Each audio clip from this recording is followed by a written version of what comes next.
You might have heard 80-20 rule, which says 20% syllabus से 80% paper बन रहा होता है. Now the important question is कि 20% सिलेबस कौन सा है, क्या ये आप पहचान सकते हैं? ये 20% सिलेबस बेसिकली सारे सब्जेक्ट्स में वही होता है जो प्रीवियस पेपर्स के अंदर क्वेश्चंस आए हुए हैं, जिन टॉपिक से क्वेश्चंस आए हुए हैं, वही आपका 20% सिलेबस होता है. दैट मीन्स कि अगर आपका बायो का पेपर आ रहा है, which is the next paper, जिसके अंदर मैंने आपके लिए पीडीएफ क्रिएट करा है, जहां पर मैंने सारे वो मोस्ट इंपॉर्टेंट टॉपिक्स लिखे हैं, विच मीन्स 20% सिलेबस लिखा है, जहां से आपका एटलीस्ट 80 to 90% पेपर बनेगा ही बनेगा. तो please make sure that you are watching this video till the end and the complete ये वाले सारे टॉपिक्स आप बहुत अच्छे से रिवाइज कर पा रहे, ताकि आपके 70 आउट ऑफ 70 इंश्योर हो जाए. Hi everyone, my name is Ekta Soni. Welcome और welcome back to this YouTube channel. जल्दी से स्टार्ट करते बिना किसी देरी के, क्योंकि टाइम बहुत कम है हमारे पास. तो ऑल इंपॉर्टेंट टॉपिक्स बताऊंगी. सी पीडीएफ में सारे इंपॉर्टेंट टॉपिक्स ही मेंशन्ड है हर सब्जेक्ट हर चैप्टर के लिए, चैप्टर वाइज, राइट. तो सबसे पहले अगर बात करें सबसे पहले चैप्टर की, sexual reproduction and planning plan, जहां पर मेंशन किया गया है एम्ब्रियो सैक डेवलपमेंट. एंड मतलब आप मानो ना मानो, ये वाला जो क्वेश्चन है इट रिपीट्स अ लॉट, मतलब बहुत बार रिपीट हो चुका है. कितने भी सालों के, पिछले 5 साल के पेपर मैंने एनालिसिस करे हैं, उनमें ये क्वेश्चन बिल्कुल रिपीट हुआ है अलग अलग वर्ड्स में. कभी डायरेक्ट बोल देगा कि एम्ब्रियो सैक का डेवलपमेंट बता दो, कभी बोला है फीमेल गेमेटोफाइट का डेवलपमेंट बता दो, कभी बोलता है मोनोस्पोरिक डेवलपमेंट बता दो, और डायग्राम जरूर यहाँ पर पूछता है. सी डायग्राम मैंने यहाँ पर मोस्ट ऑफ द जगह पर मेंशन करे नहीं है, बट मैं आपको यही सजेस्ट करूंगी कि डायग्राम्स मेक श्योर दैट आप सारे चैप्टर्स में हर एक डायग्राम बहुत ज्यादा अच्छे से कर रहे हो. Diagrams are most most most crucial, and उसके ऊपर भी मैंने वीडियो बना दिया है, most important diagrams of class 12 biology. ठीक है, तो वो वीडियो भी प्लीज जाकर देख लेना, ताकि आप जब एग्जाम टाइम में एग्जाम देने जाओ तो उससे पहले एटलीस्ट ये डायग्राम बहुत अच्छे से रिवाइज करके जाइए. ठीक है, उसके बाद अपन बात करते हैं आर्टिफिशियल हाइब्रिडाइजेशन की. यहाँ से क्वेश्चन आता है, लास्ट ईयर ये आया इवन, मेगास्पोरोजेनेसिस, ठीक है, डबल फर्टिलाइजेशन, ये सारे टॉपिक्स मैंने बहुत ही प्यारे तरीके से समझा दिए हैं हमारी बायोलॉजी ब्रह्मास्त्र सीरीज के अंदर. तो please make sure that you are watching all the lectures. ठीक है, and megasporogenesis, double fertilisation, dicot monocot, embryo का डेवलपमेंट एंड इसका diagram, it's very very important. Self pollination, cross pollination के एग्जांपल्स भी बहुत इंपॉर्टेंट होते हैं. माइक्रोस्पोरोजेनेसिस, एंथर, टीएस का जो एंथर का जो टीएस होता है, राइट, उसका जो आपको डायग्राम एनसीईआरटी में दे रखा है, उसकी जो चारों लेयर्स है, उसका फंक्शन क्या है, वो चारों लेयर्स कहाँ काम आती है, कौन सी लेयर कब क्या काम आती है, सब कुछ उसका जानना बहुत ज्यादा जरूरी है. डायग्राम भी आपको आना चाहिए.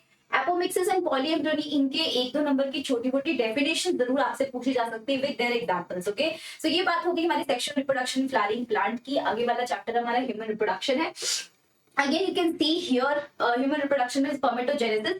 जिसका complete flow chart आपको NCERT में given है. हार्मोन इसके लिए रिस्पॉन्सिबल कौन से होते हैं, कौन से हार्मोन का क्या फंक्शन है, FSH, LH, इनके फंक्शंस क्या है, ये भी बहुत क्वेश्चन रिपीट होता है. ह्यूमन स्पर्म का diagram, oh my God, it's very very important, मतलब इतनी बार रिपीट हो चुका है. इसकी सारी लेबलिंग आपसे डेफिनेटली पूछी जाएंगी. फर्टिलाइजेशन एंड ये कहाँ होता है, this is very crucial question. And human ovary का जो टीएस है आप लिखवा कर ले लीजिए, आएगा, बहुत इंपॉर्टेंट है. मेल रिप्रोडक्टिव सिस्टम का जो डायग्राम है that is also very important, जहां पर आपकी सारी ट्यूब्यूल्स शो कर रखी हैं, टेस्टिस शो कर रखा है, स्क्रोटम शो कर रखा है, एंड इसके बाद वास डेफिनेट शो कर रखी है, everything, right. That diagram is very important. Fertilised ovum का डेवलपमेंट आगे कैसे होता है, जो जाइगोट होता है, फर्टिलाइज्ड ओवम को ही हम जाइगोट बोलते हैं. जाइगोट का डेवलपमेंट होते होते उसका इम्प्लांटेशन कैसे होता है, कैसे वो ब्लास्टोसिस्ट बनती है. ब्लास्टोसिस्ट के बाद जो ट्रोफोब्लास्ट बनती है, उसके चारों तरफ उस ट्रोफोब्लास्ट से प्लेसेंटा कैसे फॉर्म हो रही थी, that is the most important question. And placenta formation में लिख रखा है, इवन लास्ट ईयर भी आया हुआ है ये. oogenesis एंड इसका फ्लो चार्ट, इन दोनों के बीच में डिफरेंस पूछा जा सकता है आपसे. Menstrual cycle is very important, इसके फेजेस कौन कौन से होते हैं, एंड कौन से हार्मोन्स कब रिस्पॉन्सिबल होते हैं, कौन से हार्मोन की कमी में क्या हो जाता है, वो सब चीजें. केस स्टडी बेस्ड क्वेश्चन यहाँ से बन सकता है मेंस्ट्रुअल साइकिल से. ठीक है, तो प्लीज मेक श्योर कि आप बहुत अच्छे इस टॉपिक को पढ़ के जा रहे हैं. जहां पर कॉन्सेप्चुअल चीजें लगेगी, वहां केस बेस्ड क्वेश्चन आ सकते हैं, राइट. उसके बाद अगर मैं बात करें रिप्रोडक्टिव हेल्थ की, तो ये चैप्टर बहुत छोटा सा है, बहुत प्यारा सा है. वैसे तो हो जाता है, ये ज्यादा कोई मुश्किल चैप्टर भी नहीं है. और जब मैंने आपको पढ़ाया था तभी भी मैंने आपको बता दिया था कि ये इंपॉर्टेंट टॉपिक है, बट स्टिल मैं आपको बता देती हूँ. आईयूडीज, तीनों टाइप की आईयूडीज बहुत इंपॉर्टेंट है, उनके एग्जांपल्स बहुत इंपॉर्टेंट है. पिल्स के बारे में, सहेली के बारे में, सहेली कब हमने बनाई थी, कब आया था, CDRI के बारे में सब कुछ पूछा जाता है. Surgical methods are very important, मतलब वैसेक्टोमी, ट्यूबेक्टोमी क्या होती है, एक नंबर का सीधा सीधा आंसर आ जाएगा, सीधा सीधा क्वेश्चन आ जाएगा. प्लीज मेक श्योर कि आप यहाँ पर गलती नहीं कर रहे हैं। एमयूएस सेंटेंसेस 1 नंबर का सीधा सवाल आएगा, क्यों इंपॉर्टेंट है, कब इलीगल होता है, कब लीगल होता है, ये सब चीजें। असिस्टेड रिप्रोडक्टिव टेक्नोलॉजी, एआरटी, सारी टेक्निक, आईवीएफ, जेडआईएफटी, जीआईएफटी, है ना, एआई, सारी की सारी, ICSI, everything is very important. STDs are important. Natural method जो होते हैं इसके ऊपर कभी कभी क्वेश्चन आ जाता है, तो मैंने मतलब मेंशन कर दिया है। वैसे चैप्टर भी बहुत छोटा है, इतना कुछ आपका टाइम लेगा नहीं। तो नेचुरल मेथड से आप देख सकते हैं कि पीरियोडिक एक्सीडेंट्स क्या होता है एंड वो सब, है ना, एंड लैक्टेशनल एमेनोरिया क्या होता है, उस पर क्वेश्चन आता है। बैरियर मेथड जो होते हैं, कॉन्डोम्स के ऊपर क्वेश्चन आ जाता है कि कॉन्डोम्स क्या सिर्फ कॉन्ट्रासेप्शन की तरह ही बिहेव करते हैं या एसटीडीज को भी रोकने का काम करते हैं, तो वो एसटीडीज को भी करते हैं रोकने का काम। वो आपको पता होना चाहिए एमटीपी क्या है, कब इसको मतलब किया जा सकता है, एमटीपी को मतलब पहले 3 महीने में किया जा सकता है, कब ये सेफ होती है, एंड कौन सी ऐसी चीजें हैं जब हम देखेंगे और एमटीपी करेंगे, मतलब एमटीपी कब लीगल माना जाता है, ठीक है, तो वो सारी चीजें हैं। उसके बाद principle of inheritance and variation, देखिए मैं आपको एक चीज मेंशन कर देती हूँ, principle of inheritance and variation, molecular basis of inheritance, ये 2 चैप्टर्स इस पूरी क्लास 12 बायोलॉजी के मोस्ट क्रूशियल चैप्टर्स है। तो यहाँ पर कोशिश करिएगा कि आप एक लाइन भी ना छोड़कर जाए। हालांकि मैंने इंपॉर्टेंट टॉपिक्स लिखते हैं, but still these chapters are very very important. मैं आपको कोई भ्रम में नहीं रखूंगी कि बस ये छोड़ दोगे तो ये हो जाएगा, नहीं होगा, क्योंकि ये 2 चैप्टर्स बहुत इंपॉर्टेंट है। ऑलमोस्ट मैंने ऑल चीजें, सारी चीजें मेंशन कर दी है यहाँ पर। जैसे आप देखोगे प्लियोट्रॉपी क्या होती है, इसकी डेफिनेशन आपसे पूछी जाएगी, यहाँ पे एग्जाम्पल भी पूछा जा सकता है, what is pleiotropy. Dominance, law of dominance क्या होता है, फिर लॉ ऑफ डोमिनेंस खराब कहाँ होता है, मतलब कहाँ वो नहीं लागू हो रहा होता है, इनकम्प्लीट डोमिनेंस के अंदर किसमें होता है, मिराबिलिस स्टिलापा में। को डोमिनेंस जो होता है ह्यूमन ब्लड ग्रुप का, वो सीधा सीधा वो टेबल जो गिवन है वो टेबल भी आपसे पूछी जा सकती है। टेस्ट ग्रोथ का डेफिनेशन क्या होता है, टेस्ट ग्रोथ बनाकर जो एनसीईआरटी में पूरा chapter board, sorry Punnett square बनाकर आपको बता रखा है, वो भी आपको आना चाहिए कि कैसे you have to perform the whole test cross Punnett square के फॉर्म के अंदर। And then chromosomal disorder, disorders तो बहुत ज्यादा क्रूशियल है। Chromosomal disorder, mendelian disorder, mendelian disorder में थैलेसीमिया नया ऐड हुआ है, तो प्लीज मेक श्योर पढ़ के जा रहे हैं। Linkage and crossing over, it's very very important, ठीक है। डाई हाइब्रिड क्रॉस का एक्सप्लेनेशन, भाई इसका कंप्लीट पूरा डायग्राम, पूरा का पूरा वो बोर्ड बनाकर ना, चेकर बोर्ड जो भी बोलते हैं उसे, प्लीज मेक श्योर आप उसको करके जा रहे हैं। एंड इनके रेशियोज का ध्यान रखिए, फिनोटिपिक रेशियो क्या होता है, जीनोटिपिक क्या होता है, टीएच मॉर्गन का क्या एक्सपेरिमेंट था, ड्रोसोफिला को क्यों उसने चूज करा था, उसके रीजंस पूछे जा सकते हैं। क्रोमोसोमल थ्योरी ऑफ इनहेरिटेंस, सी ये अगेन बता रही हूँ कि ये चैप्टर में ऑलमोस्ट मैंने सारी ही चीजें मेंशन कर दी, बिकॉज ये कंप्लीट चैप्टर ही बहुत इंपॉर्टेंट है एंड इसके आगे वाला चैप्टर भी बहुत इंपॉर्टेंट है। सेक्स डिटर्मिनेशन सीधा पूछा जाएगा, हेटेरोगेमिटी किसमें मिलती है, तो हेटेरोगेमिटी फीमेल्स में किसमें मिलती है, जनरली फीमेल्स में हेटेरोगेमिटी नहीं होती, बट बर्ड्स के अंदर हेटेरोगेमिटी होती है फीमेल्स में, ZW मिलता है ना। बाकी ह्यूमंस में भी XX मिलता है, हनी बी के अंदर भी नहीं मिलता, वहां पर मिलता है, तो हनी बी का भी कंप्लीट पूछा जा सकता है, तो please very important. Molecular basis of atom, मैंने चीजें ही यहाँ पे मेंशन कर दी है। डीएनए का डबल हेलिक्स मॉडल क्या है, डीएनए का स्ट्रक्चर क्या होता है, और इज न्यूक्लियोटाइड, जागाफ रूल क्या है, जागाफ रूल में आपको परसेंटेज निकालने के लिए बोला जा सकता है, जो कि चैप्टर में आपको पढ़ाऊंगी, डोंट वरी। ग्रिफिथ एक्सपेरिमेंट क्या था, मतलब है ना, उसके ऊपर हर्षन चेस ने पूरा, क्योंकि ये बोला था, सबको प्रूव कर दिया था कि हाँ डीएनए ही जेनेटिक मटेरियल, तो उसका पूछा जा सकता है।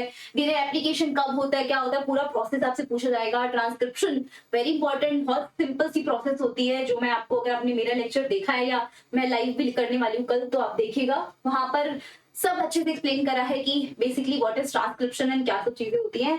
स्लाइसिंग क्या होता है, सीधा 1 नंबर क्वेश्चन बनता है। ट्रांसलेशन, अमाइनो एसाइलेशन बहुत बार रिपीट हुआ भाई, अमाइनो एसाइलेशन ऑफ टीआरएनए बहुत बहुत बहुत बार रिपीट हो चुका है, तो प्लीज मेक श्योर किसको कर रहे हो। जेनेटिक कोड के बारे में जॉर्ज गेमो ने, यहाँ पर एक इसलिए क्वेश्चन बनते हैं कि किसने सबसे पहले बोला था, जॉर्ज गेमो के बारे में पूछा जाएगा। मेस्टरसन स्टॉल का एक्सपेरिमेंट इकोलाई के ऊपर किया गया था, हर 20 मिनट्स में बैक्टीरिया डिवाइड हो रहा था। डीएनए फिंगरप्रिंटिंग के बारे में, लैक ऑपेरोन, इसका डायग्राम एंड सी वर्किंग। एचजीपी एंड एचजीपी के क्या गोल्स है ना, कब स्टार्ट हुआ था, कब खत्म हुआ था, क्या गोल्स है इसके, वो सारी चीजें यहाँ पर पूछी जाएंगी। तो long story short, everything is important in this chapter, it's very very true. And evolution की बात करें तो इवोल्यूशन में कुछ चीजें जो वहां इंपॉर्टेंट है, जैसे कि बहुत बच्चों को ये चैप्टर हार्ड लगता है, और लगना भी चाहिए, क्योंकि अजीब सा चैप्टर है थोड़ा, है ना। तो इस चैप्टर में अगर आपको बहुत ही हार्ड लगता है, अगर आपने कुछ भी नहीं पढ़ा है, तो ये टॉपिक जरूर पढ़ के जाइए, यहाँ से डायरेक्ट क्वेश्चन आएंगे। होमोलोगस एनालोगस ऑर्गन क्या होते हैं, इनके एग्जांपल्स क्या क्या होते हैं, हो सकता है आपसे एग्जांपल देखिए सीधे पूछ लिया जाए कि वेदर इट इज होमोलोगस और वेदर इट इज एनालोगस, ठीक है। इंडस्ट्रियल मेलानिज्म के ऊपर, क्योंकि नेचुरल सिलेक्शन का बेस्ट एग्जांपल है इंडस्ट्रियल मेलानिज्म। डार्विन का नेचुरल सिलेक्शन है, तो it's very important. Hardy Weinberg principle के ऊपर बेस्ड एमसीक्यूज आना एकदम नॉर्मल सी बात है, तो प्लीज तो करके जाइएगा।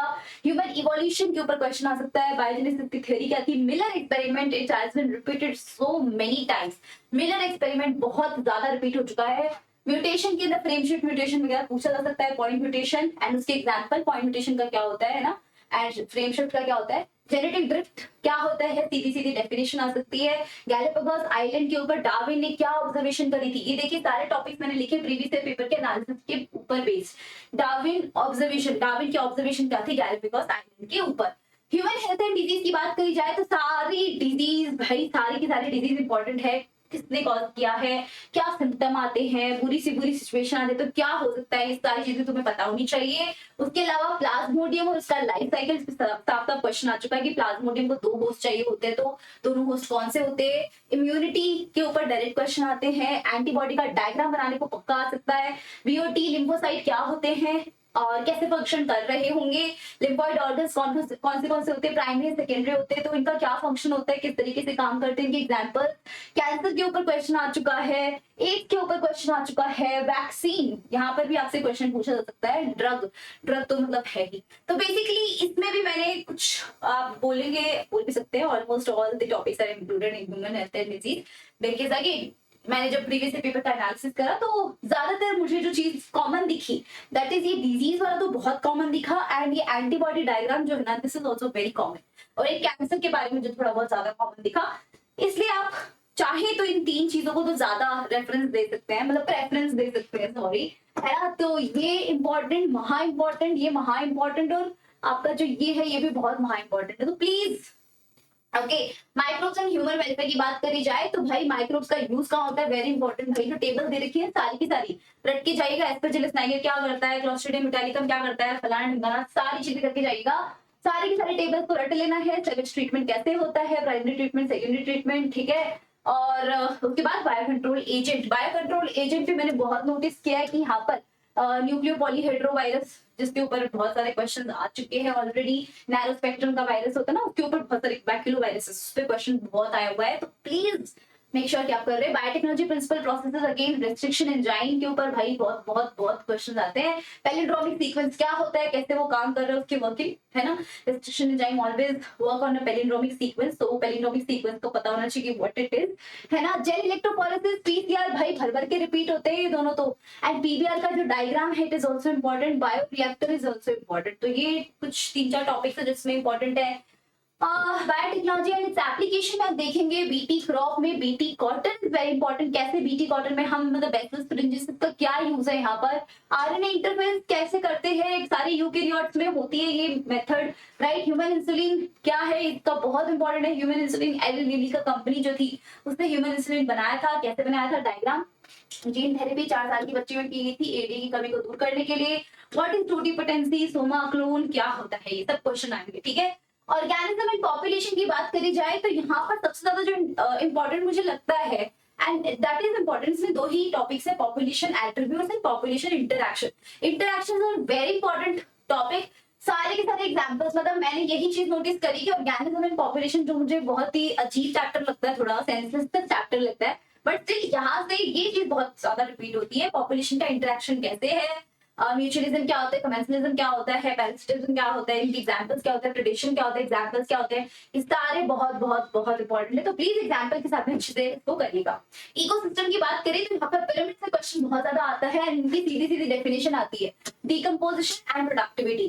बेसिकली डिकम्पोजिशन में आप एनसीईआरटी खोलकर देखेंगे तो डिकम्पोजिशन बताया जाता है कि पहले तो डिकम्पोजिशन क्या होता है, दूसरा ये डिकम्पोजिशन की अगर बात करें तो कब ज्यादा होता है कब कम होता है। अगर इसकी चीज मतलब लेट्स सपोज कि कोई लिग्निन है, उसका अमाउंट में मिट्टी में मिला दो तो बताओ डिकम्पोजिशन ज्यादा हो जाएगा कम हो जाएगा, वो पता होना चाहिए, कम हो जाएगा। तो ऐसी चीजें हैं, कुछ फैक्टर्स लिखे हुए, फैक्टर्स कौन कौन से इफेक्ट करते हैं डिकम्पोजिशन को। फिर बायोडाइवर्सिटी कंजर्वेशन की बात करें तो बायोडाइवर्सिटी का लॉस कैसे हो रहा है, के रीजंस बहुत इंपॉर्टेंट है। एक्स-सिटू इन-सिटू कंजर्वेशन वेरी इंपॉर्टेंट, यहाँ से क्वेश्चन बहुत आए हुए हैं। और सीधा सीधा बायोडाइवर्सिटी कंजर्वेशन में ब्रॉड, नैरो, यूटिलिटेरियन क्या होते हैं, एथिकल रीजंस क्या होते हैं, राइट। तो ये चीजें भी पिछली साल ये रिपीट हो चुका है क्वेश्चन, बायोडाइवर्सिटी का conservation broad and narrow utility के ऊपर। तो ये इंपॉर्टेंट टॉपिक्स थे, सारे के सारे चैप्टर्स के मैं ऑलरेडी बता चुकी हूँ। तो प्लीज प्लीज प्लीज ये जो है पीडीएफ टेलीग्राम के ऊपर मैंने ऑलरेडी शेयर कर दिया है ऑल इंपॉर्टेंट डायग्राम्स का, तो प्लीज मेक श्योर कि you are watching that video. Also मैंने वीडियो भी बना दिया है, टेलीग्राम पर भी शेयर कर दिया है, एंड आपको यहाँ पर ये चीज मिल जाएगी, इंपॉर्टेंट टॉपिक्स भी बता दिए हैं। बायोलॉजी ब्रह्मास्त्र सीरीज हमारी चल रही है, जिसमें हमारे कितने चैप्टर्स हो गए हैं, आज हमारा ये चैप्टर हो जाएगा।